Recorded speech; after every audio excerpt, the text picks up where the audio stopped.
আল্লাহ মাফ করুক, আমি ক্রেডিটের জন্য বলি না। 1989-90 সেশনে আমি ঢাকা বিশ্ববিদ্যালয়ে পরীক্ষা দিয়ে সম্মিলিত মেধা তালিকায় 17তম হয়েছিলাম এবং আইআর ইন্টারন্যাশনাল রিলেশন সবচেয়ে মোস্ট ডিমান্ডেবল সাবজেক্ট, আমি সেটাতে ভর্তি হয়েছি। 3 মাস ক্লাস করেছি। ল সাবজেক্ট নেওয়ার জন্য সব শিক্ষার্থীদের আহাজারি থাকে। আমি ল সাবজেক্টে পরে ভর্তি হয়েছিলাম এবং সেটা আমি পড়িনি, আমি ইসলামিক স্টাডিজ পড়েছি। তো দিন শেষে অনেকেই বলে যে আপনি এত বড় সুযোগ হাতছাড়া করলেন। আমি বললাম তুমি এইটা বুঝবা না, লাভ এবং ক্ষতির হিসাব আমার কাছে। কারণ হলো আমি জানি যে আল্লাহ রাব্বুল আলামিন আমাকে সৃষ্টি করেছেন, আমি মাদ্রাসায় পড়েছি। আমি যদি আমার এই ডিসিপ্লিনের মধ্যে থাকতে পারি, ন্যূনতম পক্ষে আল্লাহ এবং তার রাসূলের বিধানটুকু অনুসরণ করার আমার সামনে সুযোগ তৈরি হবে। আজকে অনেকেই হীনমন্যতায় ভুগে যে মাদ্রাসায় লেখাপড়া করে, এইটাও কিন্তু ইসলামের বিরুদ্ধে একটি ষড়যন্ত্র। আজকে যদি কেমিস্ট্রি কম্পিউটার সায়েন্সের একজন শিক্ষার্থীকে নিয়ে এসে বলা হয় যে বলো থিওরি বলো, সে কিন্তু তার কম্পিউটার সায়েন্স বা তার যে ডিসিপ্লিন সেই ডিসিপ্লিনের থিওরি বলবে। তার যদি ইসলামী শিক্ষা না থাকে, তাকে যদি বলা হয় যে তুমি কোরআনের একটি আয়াতের তাফসির বলো, সে কিন্তু সেটা বলতে পারবে না। বাট একজন মাদ্রাসার শিক্ষার্থী, সে যদি মাদ্রাসায় শিক্ষা গ্রহণের পরে সে যদি ফিজিক্স পড়ে, সে যদি কেমিস্ট্রি পড়ে, সে যদি বুটানি পড়ে, সে যদি জুওলজি পড়ে, অথবা যে ডিসিপ্লিনেই পড়ুক না কেন, তাকে যদি বলা হয় যে তোমার ডিসিপ্লিনের সূত্র তুমি বলো, আলহামদুলিল্লাহ সে বলতে পারবে। তাকে যদি বলা হয় তুমি কোরআনের কথা বলো, সে সেটাও বলতে পারবে। তাকে যদি বলা হয় তুমি হাদিসের কথা বলো, আলহামদুলিল্লাহ সে সেটাও বলতে পারবে। তাহলে পরিপূর্ণ মানুষকে, পরিপূর্ণ মানুষ যদি প্রোডাক্ট করতে হয়, মাদ্রাসা শিক্ষাকেই কিন্তু সামনে এগিয়ে নিয়ে যেতে হবে। মাদ্রাসা শিক্ষাকে সামনে এগিয়ে নিয়ে যেতে হবে। আল্লাহ মাফ করুক, আমি ক্রেডিটের জন্য বলি না। 1989-90 সেশনে আমি ঢাকা বিশ্ববিদ্যালয়ে পরীক্ষা দিয়ে সম্মিলিত মেধা তালিকায় 17তম হয়েছিলাম এবং আইআর ইন্টারন্যাশনাল রিলেশন সবচেয়ে মোস্ট ডিমান্ডেবল সাবজেক্ট, আমি সেটাতে ভর্তি হয়েছি। 3 মাস ক্লাস করেছি। ল সাবজেক্ট নেওয়ার জন্য সব শিক্ষার্থীদের আহাজারি থাকে। আমি ল সাবজেক্টে পরে ভর্তি হয়েছিলাম এবং সেটা আমি পড়িনি, আমি ইসলামিক স্টাডিজ পড়েছি। তো দিন শেষে অনেকেই বলে যে আপনি এত বড় সুযোগ হাতছাড়া করলেন। আমি বললাম তুমি এইটা বুঝবা না, লাভ এবং ক্ষতির হিসাব আমার কাছে। কারণ হলো আমি জানি যে আল্লাহ রাব্বুল আলামিন আমাকে সৃষ্টি করেছেন, আমি মাদ্রাসায় পড়েছি। আমি যদি আমার এই ডিসিপ্লিনের মধ্যে থাকতে পারি, ন্যূনতম পক্ষে আল্লাহ এবং তার রাসূলের বিধানটুকু অনুসরণ করার আমার সামনে সুযোগ তৈরি হবে। তো সুতরাং মাদ্রাসায় যারা লেখাপড়া করে তাদের হীনমন্যতায় ভোগার কোনো অবকাশ নেই, বরঞ্চ গর্ব করা উচিত যে আল্লাহ তোমাকে সিলেকশন দিয়েছেন এই বিষয়ে লেখাপড়া করার জন্য। আমি বিশ্বাস করি এই মাদ্রাসার স্টুডেন্ট যারা, আমি জানি না আগের মতো চর্চা এখানে এখনও অব্যাহত আছে কিনা।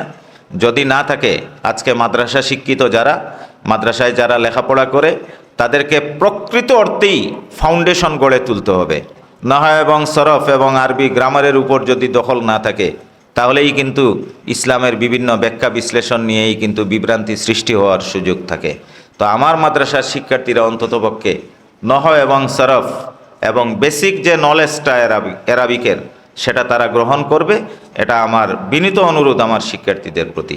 এবং কারিকুলাম যেটুকুর কথা একটু আগে আমি বলেছি, এই চর্চাটা যেন অব্যাহতভাবে মাদ্রাসায় জারি থাকে, আমি মাদ্রাসা কর্তৃপক্ষের দৃষ্টি আকর্ষণ করছি।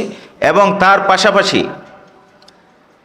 আমাদের আজকে যে কিন্তু 5ম শিল্প বিপ্লব অলরেডি শুরু হতে যাচ্ছে। তো তাল মিলিয়ে চলতে গেলে আমাদেরকে কিন্তু আধুনিক তথ্য এবং প্রযুক্তি সম্পর্কেও আমাদের দখল থাকতে হবে। সেই ব্যাপারে আমার শিক্ষার্থীরা প্রথম থেকেই মনোনিবেশ করবে। এবং বিশেষত আজকে যদি এই বিশ্বের সাথে তাল মিলিয়ে আমরা সামনে এগিয়ে যেতে চাই, আমাদের কিন্তু ল্যাঙ্গুয়েজ স্কিল ডেভেলপমেন্টের কোনো বিকল্প নেই।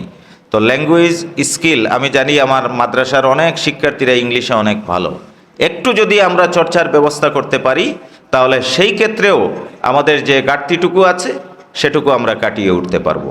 তাহলেই নিজেকে একজন বর্তমান কম্পিটিশন ওয়ার্ল্ডে নিজেকে কিন্তু প্রস্তুত করা সেটা সম্ভব হবে। আর সর্বশেষ যে কথাটি বলতে চাই, এই মাদ্রাসার আমার হুজুর কিন্তু একটু ইঙ্গিত করেছেন, এই মাদ্রাসা আল্লাহর এক অলির হাতে প্রতিষ্ঠিত, আর আরেক আল্লাহর এক মহান অলির হাত দ্বারা কিন্তু এটি বিকশিত হয়েছে। তো এই মাদ্রাসার শিক্ষার্থীরা যে যে পর্যায়ে থাকুক না কেন, আল্লাহর অলিদের দেখানো যে শিক্ষা, সেই শিক্ষা অনুযায়ী নিজেদেরকে প্রস্তুত করবে এবং সমাজে সেটা প্রতিফলিত করবে। এই চেষ্টাটুকু আমাদের সকলকে অব্যাহত রাখতে হবে। যখন সমগ্র সিলেটে মাদ্রাসা শিক্ষার একটা অন্ধকার নেমে এসেছিল, তখনও কিন্তু সতপুর দারুল হাদিস তার সমহিমায় কিন্তু সামনের দিকে এগিয়ে গিয়েছে। তার কারণ কি?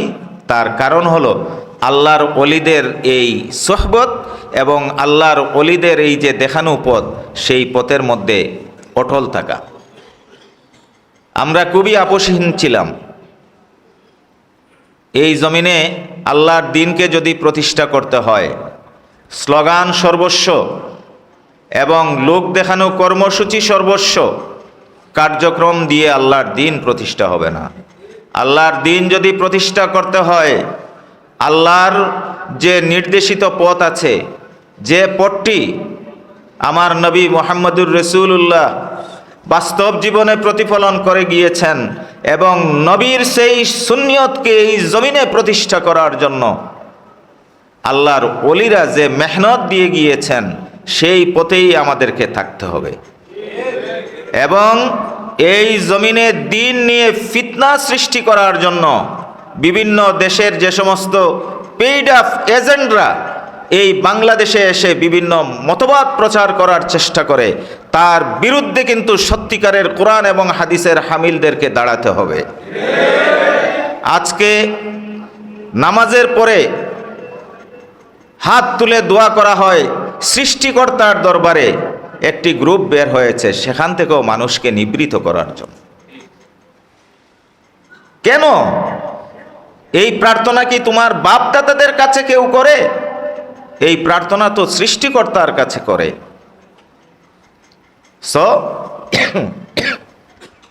আল্লাহর ওলিদের দেখানো এই রাস্তাগুলো আমাদের আঁকড়ে ধরতে হবে এবং আমি মনে করি যে এটাই হবে একজন মানুষের জীবনের সফলতার মূল চাবিকাঠি।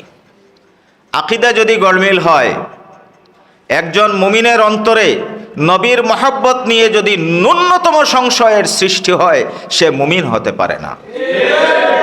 আজকে বড় বড় বক্তা সৃষ্টি হয়েছে, এরা নাকি ইসলামী পণ্ডিত।